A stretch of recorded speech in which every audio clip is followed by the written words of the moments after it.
Ei, meus amores, tudo bom com vocês?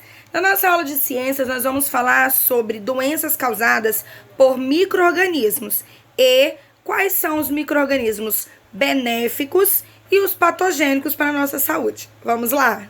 Vamos conhecer os micro-organismos. Vamos lá. Eles são seres tão pequenos que só podem ser vistos com o auxílio de um microscópio. Eles estão em diferentes ambientes, no solo, no ar, na água e até no interior do nosso corpo, isso mesmo. E entre esses seres nós podemos falar um pouquinho sobre as bactérias, algumas espécies de fungos, protozoários e vírus. Então vamos iniciar pelas bactérias? Elas são organismos unicelulares e algumas podem viver em ambientes sem ar. Embora possam ser causadoras de doenças, algumas também são responsáveis pela decomposição dos seres mortos. No organismo humano, certos tipos de bactérias atuam no intestino, ajudam a absorver melhor os alimentos e deixam o corpo em equilíbrio.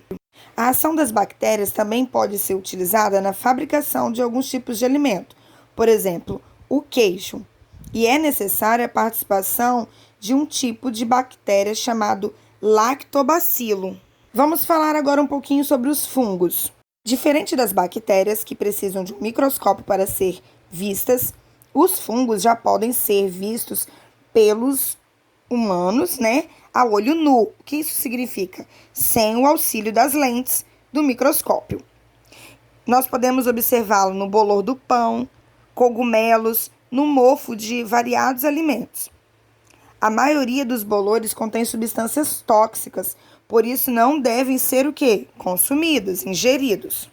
Assim como as bactérias, os fungos também têm o seu ponto positivo. São usados na fabricação de alimentos e medicamentos.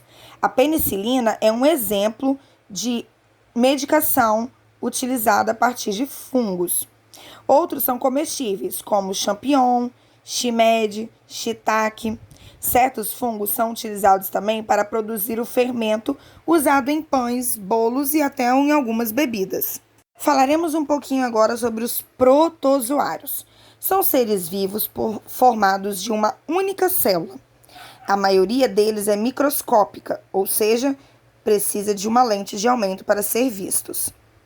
Podem habitar animais, vegetais, além de viver na água e no solo.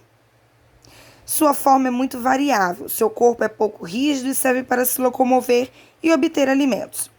Alguns protozoários realizam todas as funções necessárias à vida: alimentação, respiração, reprodução, excreção e locomoção. Muitas doenças são causadas por protozoários, como a doença de Chagas e a malária.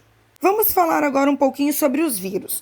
No momento em que nós estamos vivendo, nós temos ouvido falar muito sobre vírus. Pois é, são seres microscópicos que podem se reproduzir em outro corpo de maneira rápida e assustadora, podendo infectar bactérias, plantas, animais. Quando se instalam no organismo humano, podem ocasionar muitos tipos de doenças, com várias formas de transmissão. A gripe, a febre amarela, a dengue e a AIDS são as doenças mais comuns causadas pelo vírus. Então, lembre-se, ela tem um contágio e uma transmissão rápida. Cuidado! Mas, como nós já vimos, e agora vamos conhecer um pouquinho mais sobre os micro-organismos que não provocam doença ao ser humano. Vamos entender. Um exemplo é o alimento de probióticos. São organismos vivos que, quando administrados em quantidades adequadas, conferem benefício à saúde do indivíduo, do ser humano. Muitos produtos lácteos, que vêm do leite, fermentados, como o iogurte e o kefir, contêm probióticos. Mas, infelizmente, existem os micro-organismos patogênicos. Eles são causadores de doenças, e algumas doenças causadas por eles são contagiosas, ou seja, uma pessoa que tem esse micro-organismo pode transmitir a outra. O contágio pode ser direto ou indireto. No contágio direto, uma pessoa sadia, com boa saúde, pega o micro-organismo de uma pessoa que está doente. Isso pode acontecer se elas ficarem próximas uma das outras. Uma doença é de contágio indireto quando pode ser transmitida a alguém pelo uso de objetos contaminados, como talheres, lenços de papel, copos, entre outras formas. Vamos agora conhecer algumas doenças que podem ser contagiosas, provocadas pelos micro-organismos patogênicos. A doença de Chagas, por exemplo, é causada por um parasita que vive no intestino de um inseto sugador de sangue. Esse inseto é conhecido como barbeiro ou chupança. Ele picando uma pessoa pode deixar no ferimento fezes contendo o parasita. As fezes provocam coceira e, ao se coçar, a pessoa facilita a entrada do parasita na pele. Pode chegar até o coração através da corrente sanguínea.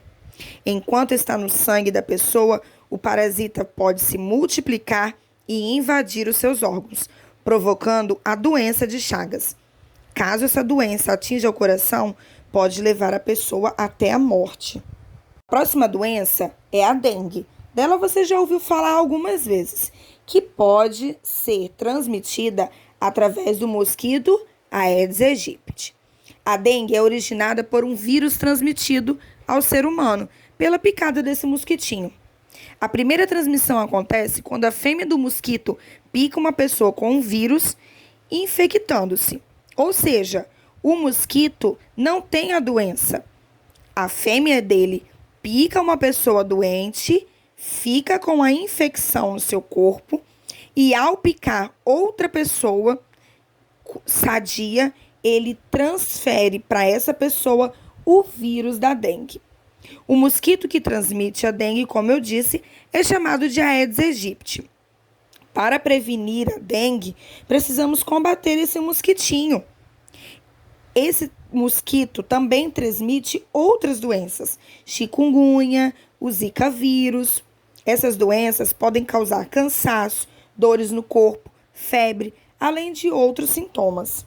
Muito ruins, né, gente? Outra doença causada por um vírus que você provavelmente já tenha ouvido dizer é a raiva. Ela é causada pelo vírus e que pode acometer seres humanos, cães, gatos e outros mamíferos. O animal doente transmite o vírus da raiva quando morde, lambe ou arranha outro animal ou uma pessoa, que também é um animal, né?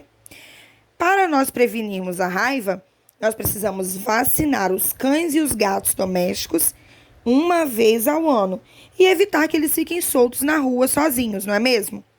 E em caso de mordida por qualquer animal mamífero, isso inclui o morcego e outros animais, tá? Deve-se procurar com urgência uma assistência médica. Existe ainda uma doença chamada cólera. Ela é causada por uma bactéria denominada Vibrião colérico. Ela pode ser transmitida para nós, seres humanos, por meio da água ou de alimentos contaminados. Então, para podermos prevenir, devemos fazer o quê? Ter cuidados básicos. Higiene, que é lavar bem as mãos, saneamento básico. Beber água filtrada ou fervida, lavar frutas e verduras, cozinhar bem os alimentos, especialmente peixes e outros animais que vivem na água. Em lugares que não há rede de saneamento básico, as fezes contaminadas podem chegar a um rio e assim contaminar os peixes e aquela água. Elas podem também chegar às águas usadas nas plantações. As pessoas que comem o alimento contaminado podem ficar doentes. Criança adora correr, pular, andar descalço, mas precisamos ter cuidado com uma doença chamada tétano, que é causada por uma bactéria e pode ser encontrada em locais com bastante poeira, lixo, no solo, em metais enferrujados como os pregos, em fezes de animais e humanos e em objetos que possam contaminar o ser humano. A bactéria do tétano pode penetrar no nosso organismo por meio de cortes e arranhões e outros ferimentos na nossa pele. Para nós prevenirmos o tétano, sempre é importante lavar com água e sabão o ferimento o mais rápido possível e procurar tomar a vacina antitetânica num posto de saúde. Existe uma doença causada pela bactéria Bacilo de Koch. Essa doença é chamada de tuberculose. Ela ataca vários órgãos, sobretudo o pulmão.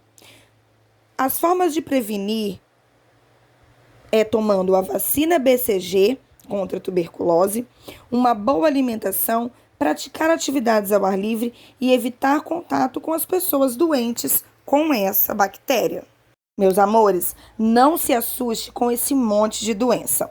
Previna-se. Sabe como? A vacinação, ela é uma arma poderosa contra essas doenças, porque ela previne para que nós não venhamos ser contaminados com esses tipos de bactérias, vírus, ok? Muitas doenças contagiosas podem ser evitadas se apenas tomarmos as vacinas, certo? Para isso, existe um calendário nacional de vacinação. O Ministério da Saúde recomenda que todas as crianças tomem as vacinas preventivas na idade correta. Existem vacinas que têm mais de uma dose, portanto, precisamos ficar atentos ao nosso cartão de vacina. Toda criança recebe um quando nasce. Peça ao seu responsável que lhe mostre o seu cartão, caso você nunca tenha visto. E mesmo que já tenha visto, folheie, olhe todo ele. Lá contém várias informações e dicas sobre essas questões que nós estamos falando. Pense sempre na sua saúde, viu? Bom, quarto ano, eu amei a nossa aula. Todas essas informações são muito necessárias. Um grande beijo, até a nossa próxima aula. E não se esqueça, escreva seu nome nos comentários. Qualquer dúvida, mande para nós vamos tirar.